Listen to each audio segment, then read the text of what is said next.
Thanks. Bring it on. Okay, we are resuming the council meeting. The next item is under unfinished business, a resolution authorizing the mayor to enter into a development agreement with public interest projects for the development of workforce housing at 56 South Lexington Avenue, and Jeff Stoninger is here. Hello. Good evening, Mayor, Council. Thanks for considering this. Public interest projects is now poised to continue with its part in the 2008 development agreement that, as you know, created the parking structure at 51 Biltmore. They are prepared to construct a 32-unit workforce housing development with one commercial space. On that strip of land, which is, I think you're aware, is right behind the that blank wall that defines the Lexington Avenue facade of the 51 Biltmore parking garage. They are really ready to go on this, and but there's an obstacle, and that obstacle is that because of the location of the powered lines located along Lexington, the construction, because of the narrowness of the site, which is 30 feet from the sidewalk at one side and 35 feet on the other, to the wall, actually precludes the construction according to OSHA requirements. You can't construct it within that distance. So they have essentially a public infrastructure issue. How to move forward with the construction of much needed locationally efficient housing in the core of our downtown area, and do so in a way that makes sense in terms of the public infrastructure and their financing. So what they're asking for is the assistance of the city to take on and bury those power lines to take care of that infrastructure issue so they can move forward with their project. They're planning an investment of around $5 million in this project, and they're looking at and I've reviewed pro formas, and they're looking at a red structure that is well within our workforce housing standards. In fact, approaching on one-bedroom units are affordable housing standards, but generally within our workforce housing standards for a rental structure. So they're here tonight to ask for your assistance, and staff supports this, to enter in a development agreement. This development agreement is pursuant to the NCGS 160A statute that authorizes an agreement when the City Council finds and determines that the project is likely to have a significant effect on the continued revitalization of the central business district in the form of increasing the property tax base of the city, which this would significantly do, and serving as a catalyst for further development in the downtown area. Pat Whalen from PIP is here to provide more information about the project, and as staff representative, I'm glad to answer any questions that you have about this. First question I have is, what's the guarantee of the affordability in terms of years? Right. So at this point in time, Pat would prefer not to make that, and I think he has a statement to speak to you about that. Okay. Are there other questions? Go ahead. Yeah, just would the city's investment be contingent upon, like how far along would the project need to be before the city put the $250,000 in? What's the guarantee that the project would actually be done, finished? The guarantee is that if the project is not built, then public interest projects will repay the city to $250,000 of the investment. How will you secure the debt? Will you put a lien on the property, or how will you do that? That will be through our development agreement. So just a contract, Right. not a lien. We haven't negotiated all the fine terms of that development agreement yet, although Public Interest Projects has been very willing to sit down and work through those details. Is it correct to say that nothing can be built there until these power lines get buried? That is correct. Whoever. That's Doesn't correct. matter what it is. Any construction within that corridor is going to require the burying of the power lines. So in the worst-case scenario, the public interest projects was not building this project, we would have the benefit not only of the power lines, but the return of the cost of that to enable another project to be built there. So the burying the power lines is going to be a condition of construction on that particular site. I'm curious if this idea of needing to bury the power lines is new information since the construction of 51 Biltmore parking deck. I don't know the answer to that. Yeah, okay. Are there any other questions? Then maybe we want to hear from Mr. Whalen. Quick question. The mayor's question about securing it with a lien, would a reimbursement grant be an approach that would function in this situation where the developer funds the burying and then once the project is completed, we reimburse the cost of the burial up to $250,000?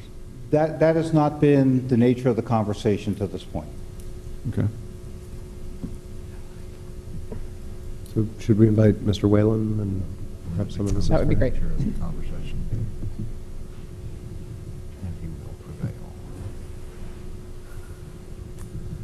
Madam Mayor, members of council, it's nice to be back here again.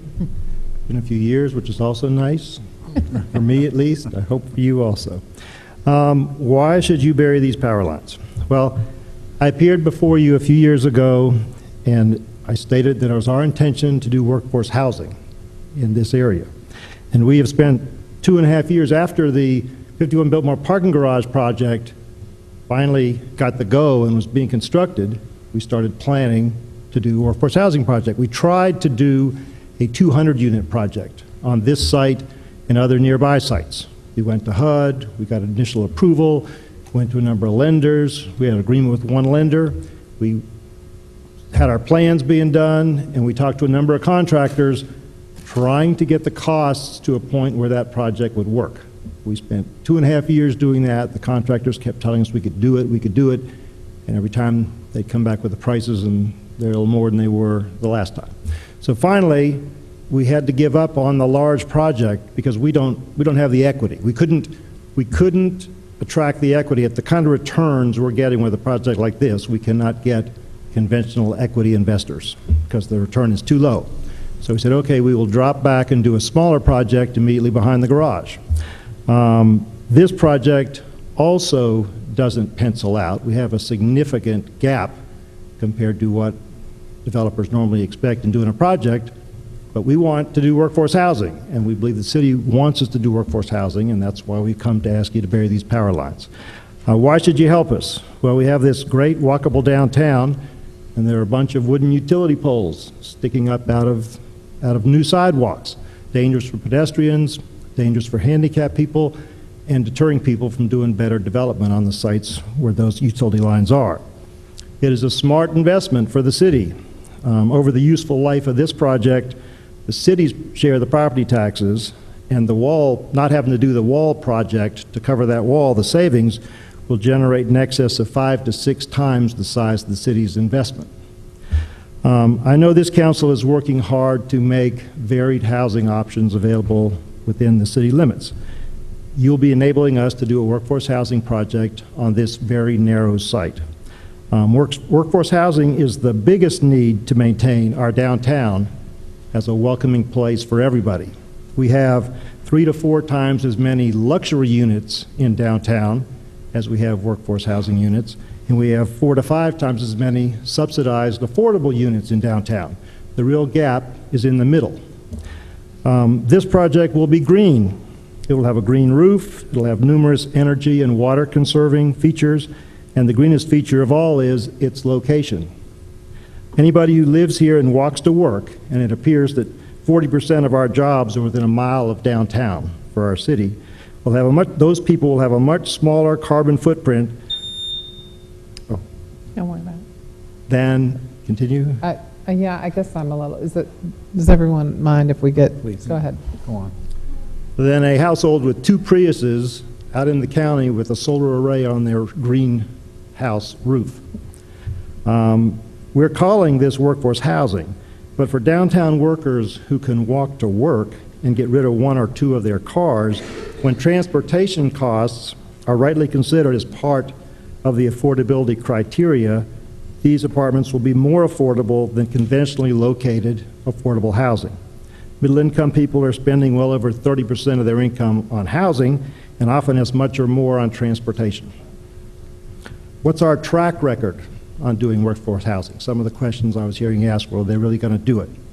Over the last 23 years, we've done a large number of projects in downtown. 5 of those projects were apartment buildings, with the last we completed during the recently completed, we hope, Great Recession. In those 5 downtown buildings, we have created a total of 77 apartments. 95 of those apartments have been and remain at the workforce housing rental rates the entire time after we built them, without any help from the city or any requirements by the city. Now, we have asked past administrations to help us on those projects with the public space, not with actual project costs, but necessary improvements in the public space. The city has been unable to help us each time we'd asked in the past. And so we had to shoulder those costs in addition to the costs of doing those projects. I'm glad to go into the details on all those projects if you'd like, but I'm glad to go forward unless somebody raises their hand. On this narrow site, we are already losing 15% of our first and second floors because the city wants to increase the size of the sidewalk by 5 feet. But we only have 30 feet, so that's 15% of the site right there. We no longer have the capital necessary to shoulder the cost of correcting the public space as well as the direct costs of our project to do this as a workforce housing project. Burying your lines will make it possible to do the housing as workforce housing. Downtown's tremendous success and vitality is helping to create affordability challenges all over the community for people trying to live anywhere inside the city limits. Many are being forced to move into suburban residences and trailers out in the county, 15 to 30 minutes away from work. There has been much talk about the need for more workforce housing, but to make it happen, we need to do a better job of creating public-private partnerships or it won't get done. The numbers don't work. The numbers on this project don't work, but we are committed to doing it if you can give us the help of burying the power lines. Okay, are there any questions? Can I add one thing more? Yes. Please. I have been in conversation with Jeff about the land use incentive grant program. Yes. And in looking at that, I think there's some great improvements that can be made in that program to help us do things like this. And I would also to commit to come back to council and discuss further how we might be able to make that program something that really gets used so we really do generate sustainable workforce and affordable housing in the community, because it has not been used very much to date. Thanks for that offer. We are wrestling with a lot of these different policy pieces. Jeff indicated that you might have some varying rents, some of which would be affordable for folks under that 120% of median range. All of our rents are fairly substantially below that 120% cap that we set. We cannot, frankly, this project with the way the numbers are penciling out now, we cannot commit to conventional affordable. What I would propose to you all is to look at the reality of the situation. People can live and work downtown. I understand the housing plus transportation model. I get all that. But I was just curious, since Jeff brought it up, how close are we? Where is it based on the 30% number, not based on that housing plus transportation Jeff is model? more of an expert on that than I am. Yeah, Gordon, for a number of the one-bedroom units, it's about $75 a month off of our affordable rent standards. Away from that. So That's correct. you're saying that some of those are coming in under $800? Exactly. Okay. Yep. That's exciting. This language is very difficult to communicate out. David Forbes is in the audience. He recently did an article trying to explain to people, what do we mean by affordable housing? What do we mean by workforce housing? So everyone, first of all, go to the Asheville Blade and go read that article and help keep David afloat. But this term, workforce housing... Shameless plug. Yeah, it was totally shameless. This workforce housing appellation is in some ways, people have a really difficult time with it because they think, well, I'm workforce, but I can't afford that. So just to be clear, this workforce name that we use indicates that the rents mean that people who are making between 80% and 120% of the area median income will spend no more than 30% of their income on housing. That's as simple as I know how to say it, and even that's pretty complicated. So that's the window we're talking about when we say workforce, and that comes down to us from HUD, which is, it's a federal term. So that's how we kind of ended up with it. Sorry to go off on that tangent, Pat, but it's kind of part of the context. I had two other questions. One was, you said we're talking about the housing plus transportation. Are these folks going to get parking spots in the loft garage? We don't, frankly, in our history, we do not typically guarantee people parking. We've always said, you live downtown. We did our first project was the Carolina Apartments across from the Indigo. People passed it by because it had no parking. And I had just gotten back from Washington, D.C. People park wherever they can find a space, and we thought people might do it here. And frankly, we haven't had any trouble with that. Excellent. That's really great news. It's not, yeah, I say that.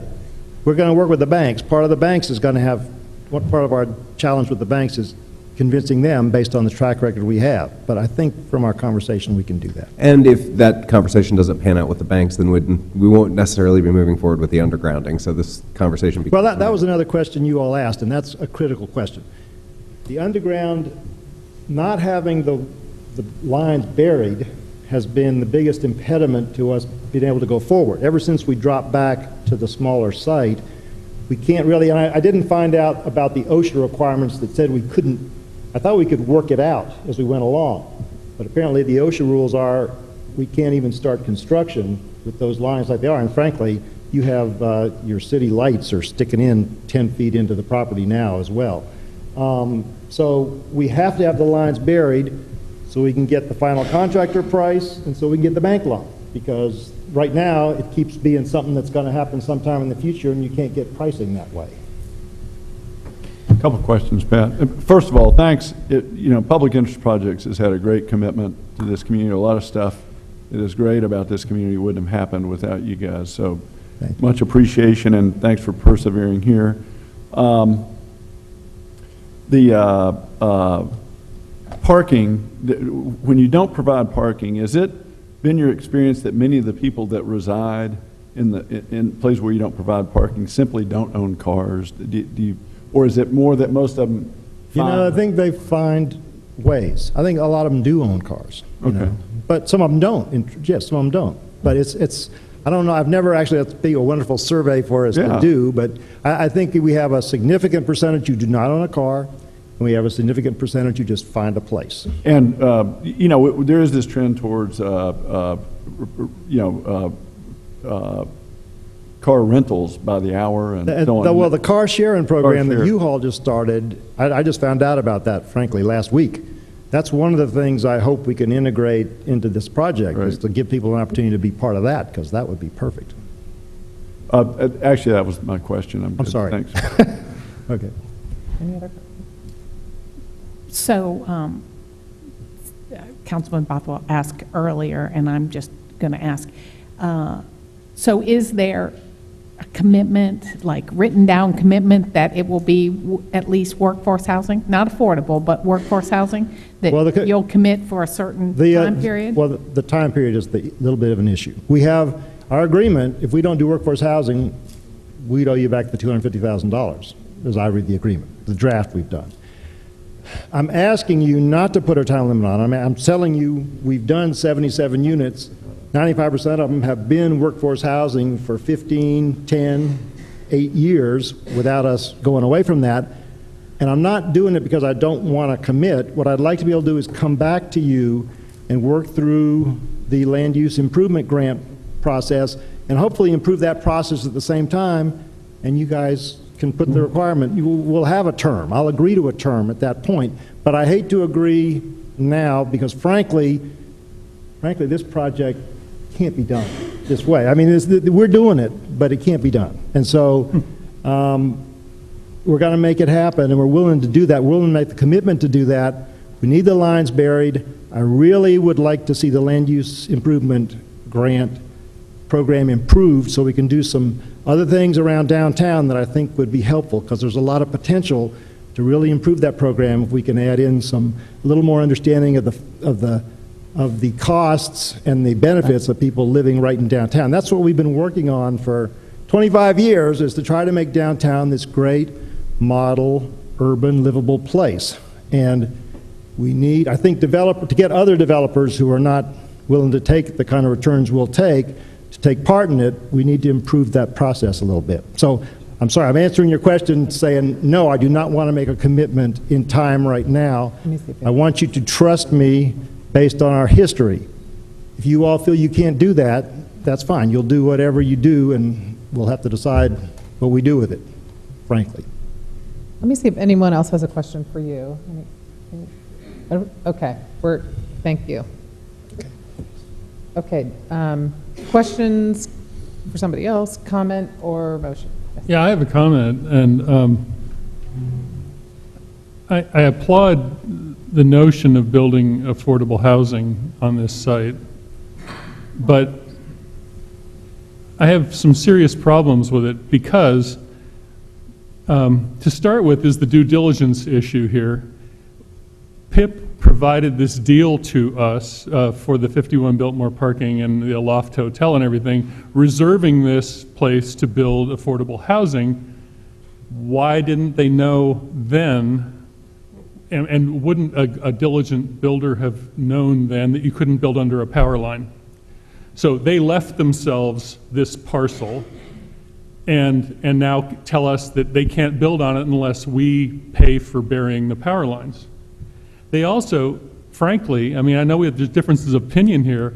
We overpaid for the property that we put the Biltmore parking lot on by maybe $2 million. I mean, that's my view anyway, and I may be wrong, but I mean, it's sort of like they took us to the bank once, and now they're going to take us to the bank again to build a project they promised us they would build. In this description here, we're saving the $100,000 that it would take to hide the ugly block wall. Well, we weren't going to have to hide it. They were told us from the beginning they were going to build there. So this is not like it's not like a saving we're going to suddenly get. It's like a cost we were going to have because they weren't going to do the thing they said they were going to do. I can't vote for this. I'm sorry. Any other, go ahead. Some might accuse council of being inconsistent because a couple of weeks ago we had a developer proposing to do apartments on Sardis Road who asked us to trust him as well about maintaining affordable rates in the future, and when he would not commit to that, they've held off on bringing the proposal forward here. But from my perspective, Public Interest Projects has a terrific track record of serving our city here, and this is entirely different circumstances. It's downtown. For all the reasons stated here tonight, this is a no-brainer for me, and I'm going to be supportive of this. Okay, with that, would anyone like to make a motion? I'd like to make a motion. Okay. First, a brief comment. This is $250,000 we're going to have to spend, whether it's public interest projects or somebody who wants to do future retail or somebody that wants to put in, it doesn't matter what it is. This is an infrastructure piece. I was there with Cecil back when we both voted against the parking garage at 51 Biltmore. And I think that if we had our crystal ball out and seen, hey, here's a future issue, but none of us really caught this. I think this was just something that, I mean, we miss things. So knowing that no matter what we do, no matter what public interest project does, we're going to have to spend this money. Also, Chris is right that the track record is there. They build this stuff. They keep it affordable.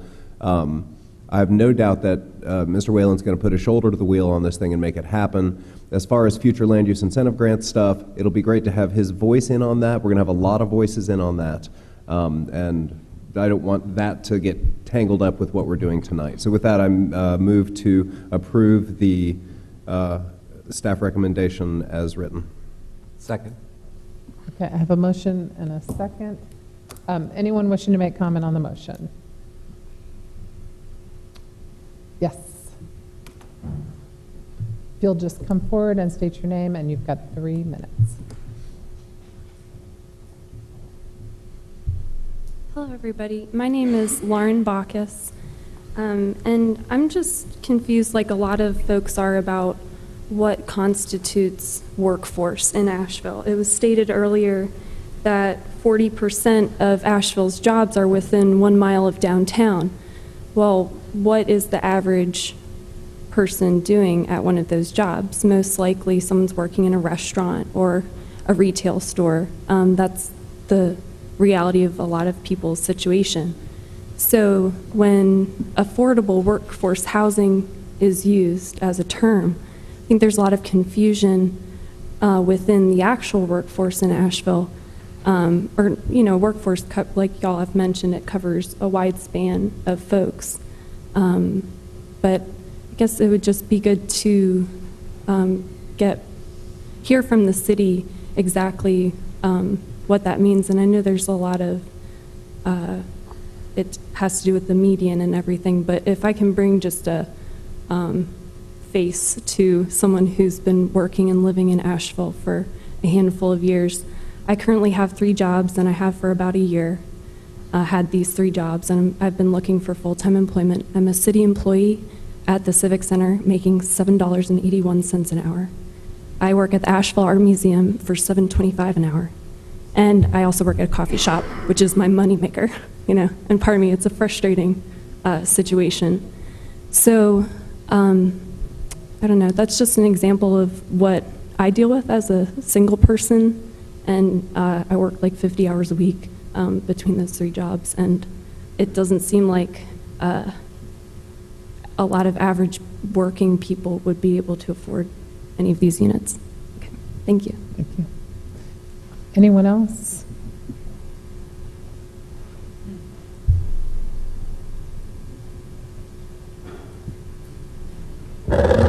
Claire Hanrahan. I live in truly affordable housing, 30% of my minimal Social Security income. I'm grateful. I'm very grateful. I live downtown. I know that there probably is a large middle of working people who cannot live and enjoy, as I do, downtown. And I don't think, as defined, workforce housing, affordable housing, isn't truly affordable for the workers. I think this young woman spoke to it quite clearly.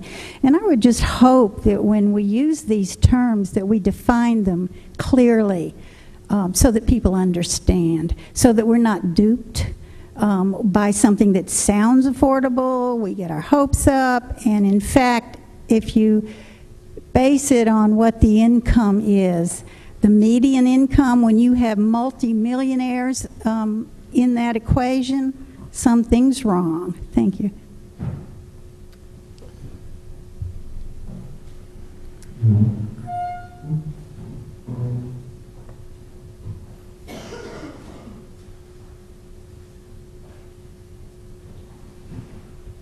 Mayor and Council, my name is David Nutter. I'm a planner by background, and I feel that the environmental and social advantages of building this beneficial housing downtown are really very important, and I hope Council will approve this. Thank you. Anyone else wishing to speak on the motion?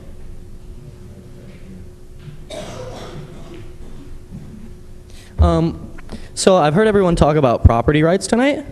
I also believe in property rights. I don't think anyone in this room thinks that someone's money isn't their property. I don't want anybody to think that I'm trying to be a smart aleck or antagonize anyone, right? I want to be friends with everybody here. But what I don't understand is why everyone finds it morally appropriate to take other people's money or property by force in order to fund these projects. I obviously think like it would be great to bury the power lines. It would be great to accomplish all these things, but I think it's only morally right if you accomplish your goals voluntarily without force, aggression, or coercion. So I just wanted to make that statement. Thank you. Anyone else? His name. Oh, I'm sorry, your name for the record. Jason Humes, H-U-M-E-S. Jason Humes, thank you. Anyone else? Okay, we have a motion and a second, and do I have any further? I would like to make a comment. I know that we're kind of going a little long on this, and my apologies, and I appreciate the indulgence on it. We know, based on a study that we did earlier this year, that 47% of the renters in the city of Asheville are rent burdened, which means they're paying more than 30% of their income for their housing.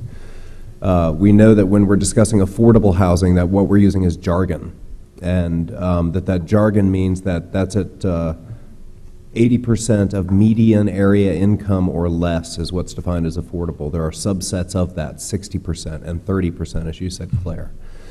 Also, median is not average.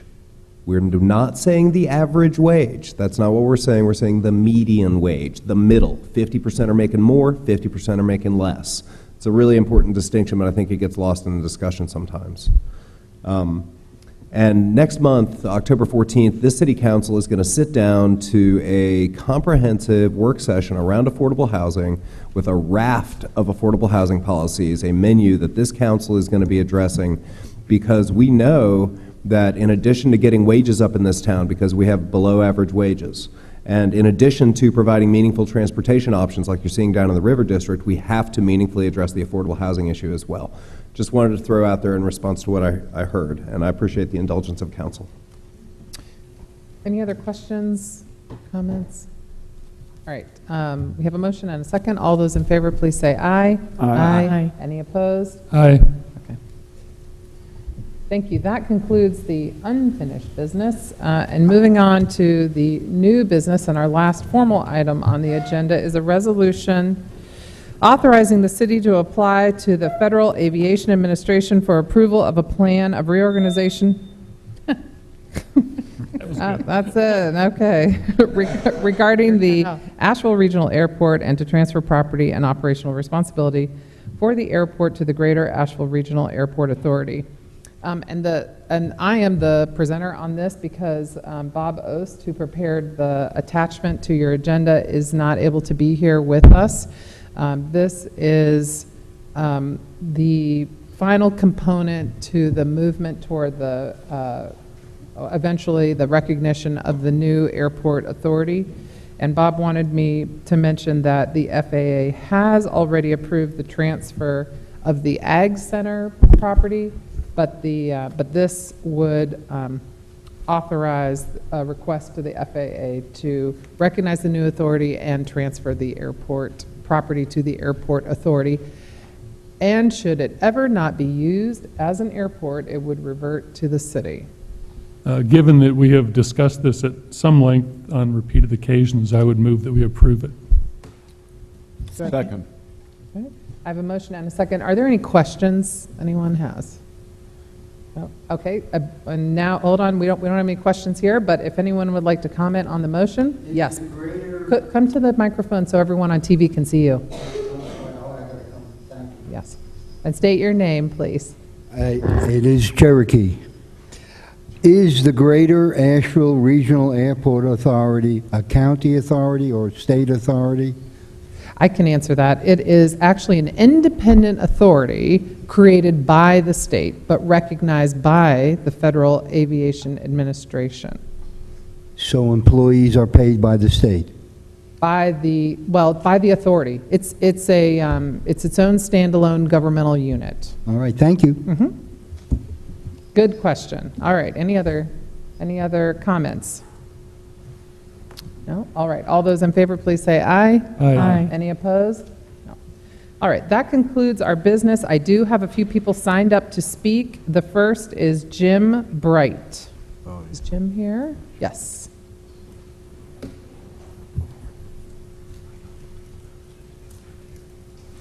Thank you for your patience. Mayor, council members, I want to take a few minutes to just talk about Tar Heel Challenge program and introduce the program for those who may or may not be familiar with the program. Tar Heel Challenge is a program, it's a quasi-military style program for at-risk kids, 16, 17, 18-year-olds who have either dropped out of high school, potentially going to drop out, extended expellees, or kids just in general that don't forecast graduation in their future. It's a 17-month program, broke down into two phases. Phase one being a 22-week resident phase. They come to live with us for 22 weeks. While they're at the academy, we offer them a chance to get a GED. We teach them life coping skills. We teach them military-style drill and ceremony. When I say life coping skills, I'm talking stress management, anger management, finance planning, family planning, personal hygiene, resume writing. Teach them how to present themselves when they're going for a job interview. We teach military-style drill and ceremony as well, because a lot of our kids are interested in going into the military once they graduate the academy as well. They have 24/7 supervision while they're at the academy. We have full-time staff down at the academy, full-time nursing staff, full-time kitchen staff, full-time cadre. We have male cadres for the males, female cadres for the females, and of course they live in separate barracks. Once they graduate the academy, they're assigned a trained mentor for 12 months. This mentor gives them somebody to talk to, assists them with furthering their education, assists them with employment, or assist them with going into to the military. And even though it's sponsored by the National Guard, there's no obligation there, but that's another avenue of approach that if they want to seek. The program is federally and state funded, 75% federal, 25% state, and there's no charge to families or students to attend the program. They get a stipend while they're going to the academy, $30 every 2 weeks to offset their personal items. And they also get a graduation bonus once they successfully complete the program and still gainfully placed, either still in school, working, or military. Any questions? Tell us how people get into the program. Yes, ma'am. They can go to most any high school, talk to school counselors, school social workers, dropout prevention coordinators, resource officers, especially resource officers, because their Justice Academy is the next block over from our academy in Salemburg, North Carolina. Is there a website? Yes, sir. We have a website, and it is http://nc-tcachallenge.org. And that'll give you an overview of the entire academy, and you can also fill out applications online as well, sir. Thank you. Yes, ma'am. Thank you. Very much. All right, the next person I have signed up to speak is Warren Furman, AKA Cherokee. Thank you. And good evening again. I have completed reading agenda, and I am in a funny position.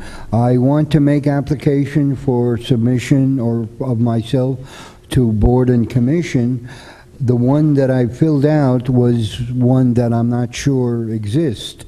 Oversight committee or board or commission for graffiti. I don't think you have that oversight. You have a problem, a continuing problem. So I offer myself in that. I have skills. I'm reading about Vacancy Homeless Initiative Advisory Committee and Recreation Board. I am a homeless veteran at the moment. I have skills that could be used for that. And also Planning and Zoning Commission have a vacancy. I am architect, not licensed, but have skills in that area. So all three have interest to me.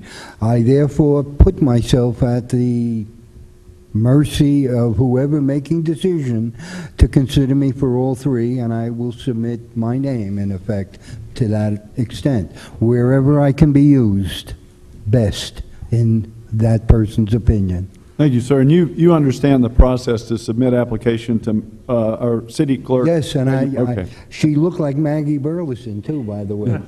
So I was going to do that, but that's recent, as I say. So I'm offering myself in whatever capacity the council feel I can best serve. That's the best way I can put it. Thank you. Sir. Thank you. The final person signed up for public comment is Claire Hanrahan. After her, we'll open it to anyone else who'd like to make comment. But Ms. Hanrahan, please come forward. Yes, Jonathan Robert would like to speak before I do on the same topic. Sure. Hold that sign out on the table. Yeah. Just make sure and state your name at the microphone.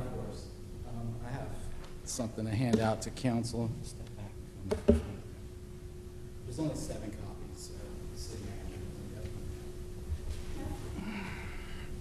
Hello, my name is Jonathan Robert, and I'm a tax-paying citizen of the city. Where'd the mayor go? She had to excuse her. She'll be back. I'm a tax-paying citizen of and a resident of the city of Asheville. On October 22nd of just this past year, this governing body, minus Councilwoman Whistler, because you weren't on the council at that time yet, ma'am, voted unanimously to pass what has been referred to as the Civil Liberties Resolution. I took the liberty of printing out a copy of this resolution to refresh the council's memory. I draw your attention specifically to Section 4 of the resolution, which reads, City of Asheville employees do not and shall not collect, maintain, or disseminate information of any individual, association, organization, corporation, business, or partnership based solely on political, religious, or social views, associations, or activities, unless said information is directly related to an investigation of criminal conduct. Now, pay close attention to that word unless, because it's going to figure prominently.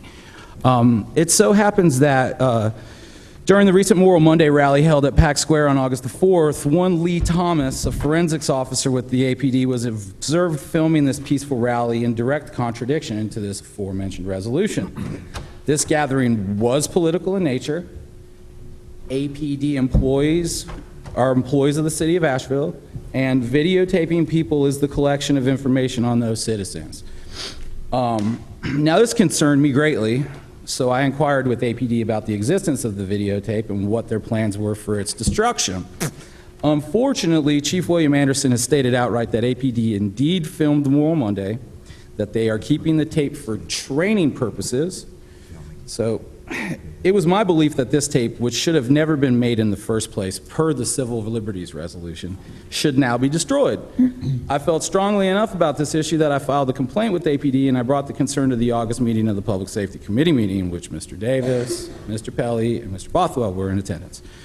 That said, after which Councilman Bothwell was quoted in the Citizen Times as saying that the taping would seem to be at odds with our policy. Given that there were no incidents, I don't see what they would learn about control. If there had been some kind of outburst that needed to be controlled, then using a video to show how they attempted to control it, I could understand that better. Since nothing happened, what are you training? Now, as someone who personally attended Memorial Monday, I hold to this general consensus that there was no criminal activity that took place at the event. Okay? You know, I mean, I don't believe there was criminal activity. Oh, by the way, I'm here with a group. I mentioned that to the city attorney. So I get 10 minutes. Would my 3 other people please raise their hands? Mr. Benji, and that up. All right, so thank you.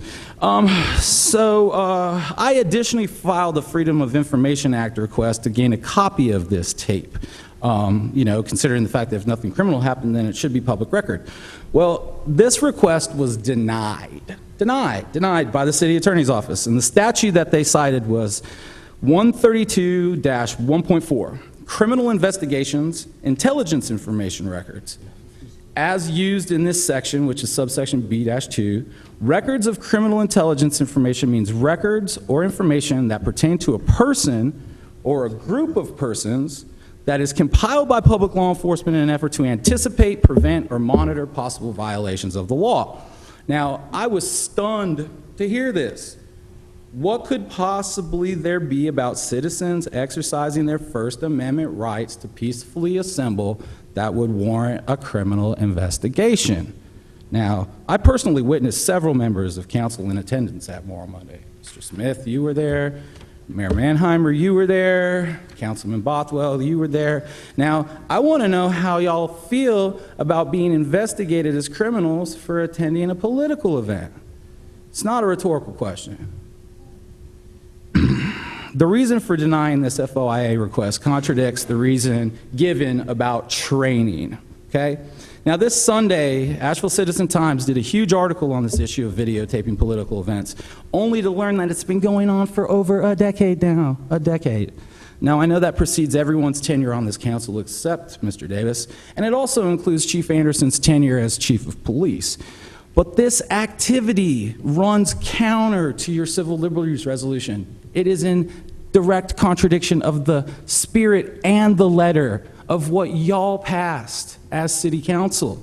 Okay? And I want to note specifically that the public gatherings that have been detailed so far as having been taped, Tea Party Tax Day, Occupy Asheville, Moral Monday, I mean, these events hue the left or right spectrum, but they've all been taped by APD. Notice that we're not hearing about APD out filming Shindig on the Green, or Moog Fest, or Bell Share. If you wanted training done, wouldn't you go after some of the largest events that happen in Buncombe County and not 3,500 people in front of the county courthouse standing up for their First Amendment rights? Listen, I know the police are big on chain of command. Okay? So let me tell you what I've done on chain of command.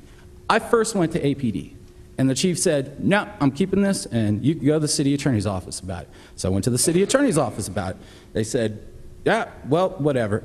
So I went to the public safety committee, and I talked about it there. And so far, this can's been kicked. So you see me here now at city council asking that all of you who voted for this, who believe in civil liberties in this city, stand up to the chief of police and tell him to A, stop filming political protests, and B, destroy this 10 years of stuff that you have sitting in a locker somewhere in the police department. I mean, honestly, like, there's not even a formal retention policy in place for these materials, and that's against state law. So you're already in violation of state law. And the bigger thing is the police have gathered no actionable criminal intelligence from these recordings. So if it's about a criminal investigation, obviously the citizens of this great community know how to peacefully protest. We've been doing it for years. You know, we redress our grievances to our public officials. Now, the chain of command goes further. If y'all can't or won't accomplish this, then my only next resolution is to use the ACLU and to file a federal injunction. And you've been sued before. You're being sued right now because you didn't stand up for the officer who went against the chief of police when his kid was out joyriding and wrecking into stuff. I would love to see this council rein in APD and do what's necessary to protect the constitutional rights of citizens of this city. Thank you. Thank you. Okay, we had Claire Hanrahan who had signed up, and I wasn't sure if you yielded your time. No, I didn't. I mean, I appreciate he kind of set it up a little bit. But I've been a political activist in this town, as many of you may know, for well over a decade, maybe even 2. I'm on a lot of those films. I've stood with women in black, silent, nonviolent, grieving violence. I've stood with Veterans for Peace. I've recently been with Moral Monday. I've walked in the streets with Occupy Asheville. I'm on a lot of those films. But I was really shocked in 2011 when I was serving as a National Lawyers Guild legal observer, walking beside and behind a march beside Western North Carolina's ACLU local president. But I was surprised to find that I was selected for prosecution with 12 others based on video surveillance. And when I took it to court, I was told, I mean, there were hundreds of us in the street, mind you, but 12 of us were selected. And when I took it to court, I said, why? Why me? We were told, the officer said, to pick out people we knew, people we recognized. Well, I live downtown, have for some time. I ride my bike, I walk, I take the bus, I'm visible. Well, I was picked out and selected for prosecution, though my colleague walking right beside me, wearing the same green legal observer hat, was not. I'm saying to you, please honor this resolution, this important resolution, and please do not film events. It's not content neutral when you're filming only events that are people exercising First Amendment free speech gathering rights, who are expressing dissent. I don't mark on your walls I do stand up and I do take responsibility for when I do choose to step over a legal line. And I'll stand there and accept the consequences. This was not a legal consequence. These were unsubstantiated 3 charges and warrants, and I took it to court. And in the lower court, I did not prevail. But another one who did take it to the higher court in jury trial was found not guilty. Listen to that. Something's wrong. If we're chilling free speech, what are we asking people to do? It's going to erupt somehow. We're in endless war, folks. We're bombing as we speak. People are going to rise in dissent. Let's not make it a crime to express First Amendment rights and not have this illegal surveillance. Thank you. Thank you. That's all I have signed up to speak, but if anyone else would like to speak who has not yielded their time, this would be the time to do that. Yeah. Hey there, I'm Todd Stimson. You know me, I've been here, and it was in May the last time I saw you, and I'd like to pass out this to you guys. I did an 18-day walk, 260-mile walk all the way to Raleigh with this plant, raising cannabis awareness about how it can benefit people. I've told you about how it's benefited my daughter and other situations like that. There was a thing on the agenda today that you were talking about, the drug seizure money, that you were going to put it towards DWI treatments or something like that I saw on the agenda. And what you get, you can legally get that money if you would let people legally buy these tax stamps. This is a North Carolina marijuana tax stamp, which is how you get your drug seizure money, is if people do not have this stamp attached to their controlled substance. But what I was doing with my business that was accepted by the state in 2011, I was buying these stamps for my plants. And then this 75% of that money goes back to the local police department. Now, I want to say our March, it took us the 18 days to get there, sore feet. There was about 6 of us that did it. We turned all those brochures in. We didn't have the postcards then, but we lobbied for 2 days, and I was also there to actually listen to the committee on the CBD bill, and it was Senator Apodaca that had passed the bill, or at least helped get it passed by saying that he had a son, which his son was Brandon Apodaca, had a seizure 20 years ago, and if there was anything he could do to keep a parent from going through that, he would, and that's when he asked for the vote and the CBD bill got passed. But they really didn't know exactly what, they tried saying that it came from a hemp extract. And if you look at the definition on the bill, the hemp extract comes from the cannabis plant, which is, this is Shiva, it's just plastic. So we've been carrying it around everywhere. And what it does, it just starts a conversation, because that's what it is a matter of just letting people talk about it and really starting to understand it and not see it as a demon plant or the devil's bush or whatever people want to call it, because that's not what it is.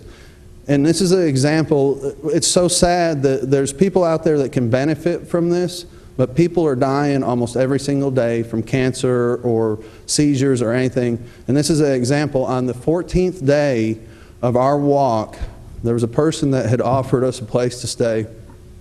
Their child could have benefited from the medicine, but didn't have access to the medicine. That child drowned into the swimming pool from having a seizure.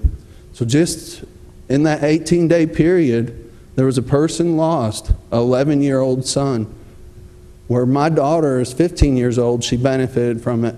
And that's where I appreciate you guys the last time accepting you would back the hemp bill that was out there, the industrial bill, but I never heard motions on it, so I guess that's why nothing ever became of it. But I thank you for my time, and thank you.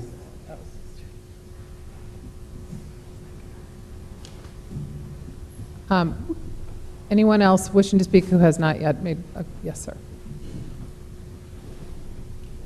My name is Rodney Jones, and all due honor and respect to the mayor, vice mayor, and the council members. I frequent Pritchard Park a lot, and I'm a chess player. And the park warden says that he was told that no one could use the outlets there to charge their cell phones, their smartphones, or whatever. I actually had him take my phone, my personal property, take it and put it up there in the city truck because I had went to the store while it was charging. And when I came back, I asked where it was, and they told me he had it. Then he threatened me with a $240-something fine for stealing city electricity. I didn't say anything. I got my phone back. Nothing is posted saying people can't charge the cell phones. I mean, we want this to be a tourist town. We want this to be people friendly. Surely the city is not strapped to the point where citizens can't charge their cell phones. I saw an elderly lady in one of those power wheelchairs. She needed to juice up her battery to get back home. He wouldn't let her do it. I mean, something's wrong. Something's wrong with that picture when the county lets citizens of the city use electricity to charge up cell phones. When the art station downtown, the bus depot, let citizens charge up their cell phones. I can't understand. I don't know if this came down from a higher source. I just know what this guy's telling people. And that's what he's telling people. Now, it just don't seem right. It doesn't seem right. Why is the fountain in the park kept on 24 hours a day when the park closes at 10 o'clock if we worried about the electricity or somebody charging their cell phone? You know. And one more issue, he seems to have a problem with people to play chess for whatever reason. Since February or March maybe, the light right there on the corner in the park that's right there over the chess tables has been out. We've done what we're supposed to do and asked him to report it for it to be fixed. Other lights have gone out and been fixed, so this light hasn't been fixed. The days get shorter every day, by a minute or so. And the people, the guys like to play chess, our time gonna be cut. We're not gonna be able to keep playing even though the park won't close till 10 o'clock because there's no light there. And obviously he hasn't requested that it be fixed. Thank you for your time. All right, anyone? Yes.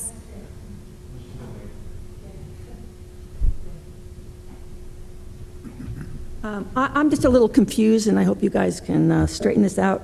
The gentleman that spoke tonight about building the house, the 32 units, the $250,000 that you all are facilitating to help him do that will be supposedly paid off in about 10 to 12 years because of the tax base that's increasing. You have a group of people on Sardis Road who are asking to build a place for 108 units. And if I understand it correctly, the tax base will increase significantly because the building, and it's 108 units. You all were, I didn't understand why there was no assistance given by you all because one of the problems was that the fire alarm system was markedly increased. It was going to be costing $750,000, and they had planned on it being much less. But because of there's only one road going into the unit now, so he's saying that the fire chief said that if there were two entrances to the place, then that cost would be gone. So I'm asking, that's one point. I'm just curious why you're possibly going to have 108 units built at this, on Sardis Road, and it's going to increase the tax base. You're going to help people who want to get ahead. These people who are blind will be able to walk to and from work. Some of these people drive more than an hour, have to pay someone to drive them all the way here. So that was one question that I had. And I just throwing that out to you as a concerned citizen, that I think we need to help them just as much as we help anybody else. Okay, the other thing is I'm curious why the art museum director or the person at the Diana Wortham Theater has not signed a lease that you all gave them to be a participant in this new consortium, whatever it is that you call it, that you're going to be having with the Art Museum and the Diana Wortham thing. They're obviously asking for something more if they've not signed it. You're telling me that you're going to pay for the management of this. You're going to hire an outside agency to manage that property. And again, so what are you doing again? You are submitting costs to the city that we will have to pay as taxpayers, and you're saying that it's because we needed you all to take Pack Place over. I don't think that's true. The Pack Place Consortium was doing just fine. The art museum director wanted things her way. It didn't go her way, so she started dealing with you all. I think you're asking the taxpayer to again assume a cost it doesn't have to have, and you're trying to become managers of property. That's not the purpose of government. Okay, thank you. Okay. Anyone else? Sorry, oh no, you've already spoken one time, and I can't allow everyone to continue to speak. It's a one-time gig at this portion of the meeting. But thank you. You're welcome to attend again. Thank you. All right, no, I'm gonna close this out unless there's anyone who hasn't spoken and hasn't yielded their time who would like to speak on something that was not on the agenda. Otherwise, all right, we are still, oh.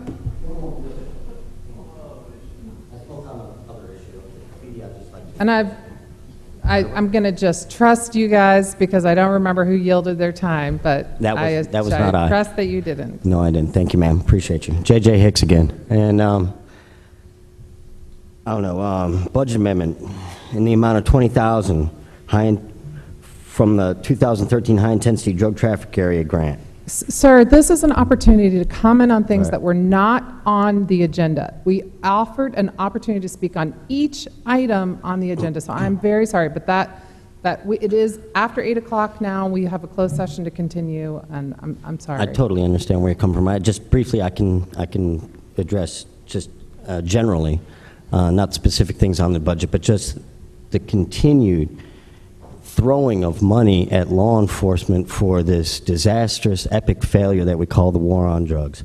And right now, around the country, there is a movement to legalize cannabis, not just for medical use, but also for recreational use, that's boosting economies in every city that it's being put into. So we are behind the times. I really want to urge this council to seriously think, just economically, if nothing else, at what's going to happen if we are behind while all the rest of these places are taking the type of tourist dollars that should be coming to our town because people feel oppressed by, basically, I hate to say it, but for lack of a better word, a police state. So as long as we continue to throw money in these huge amounts into this black hole, we're just going to continue to contribute to our own recessions and economic unviability. And really, please start looking at this because it's going to happen. It's inevitable. So let's get ahead of the game like we are on so many other levels. Race politics, socially, so many environmentally. Let's get ahead of this game now and really start looking and start thinking about this and start putting some things into place because the city of Asheville, I've been here over 20 years, it is the bastion of free thinking and progressiveness in a very large area around that I've ever been. Don't try to butter us up now. Well, I'll do what I can. I'll bat my eyes a little bit more, Miss Mayor. But so thank you so much. I do appreciate you all. But please, let's really start thinking about this logically. There are better things for our officers to be doing than running around chasing after these, petty criminals. And let's get on board with what's going on, not just in this country, but around the world. And look at economic solutions to ending this drug war. Thank you. Thank you. All right, we are now going to adjourn to the closed session. And I think it's probably safe to make a motion to resume the closed session. How about a motion to resume the closed session? I'll make that motion. Second. All those in favor, please say aye. Aye. Aye. And we will adjourn from the closed session. Thank you very much. I would like to insert a comment at this moment, just because it's a chance to address an issue that I think is really, really urgent. I spent 4 years, my first 4 years on council, attempting to get a civil liberties resolution passed by this council. I met with a group of clergy across the city, with civil liberties groups, with Latino groups, with the NAACP, a number of groups, batted it around in council and at the Public Safety Committee. We finally agreed to that resolution, and I am personally appalled that the city police department is not following the resolution that we approved. To me, what was said tonight was so clear. We do not the police apparently, to my knowledge, do not videotape Shindig on the Green. They don't videotape people playing in Splashville. They don't videotape, as far as I know, Moogfest. But they videotaped a political gathering. Now, I don't know what other things they videotape. It is wrong. I intend to continue to push on this. I'm going to see that process stopped, and I'm certainly in the interim going to find a way to have a definite process for destroying tapes if there is no criminal behavior.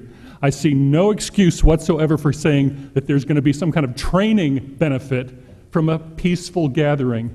What are you going to train the police to show, well, nothing happened? You know, I'm sorry, I am pissed. I am really, really pissed that I spent my full first term, that was my main issue. It was a campaign promise I made to the people when I ran for office, and I am ticked. I am royally, royally ticked, and I intend to see something happen. Thank you. Just to follow up on that, Mr. Jackson, if we could have some kind of understanding of what the policy is going to be going forward, how it's going to align with the Civil Liberties Resolution. I know that this council, well, the previous iteration of council supported that unanimously, and that'll be very helpful. We'll definitely follow. It's the intent of the manager's office to work with the city attorney's office to provide that recommendation to the police department. Okay. I shouldn't have cut it off too early. Anyone else want to? No? Okay. Thank you.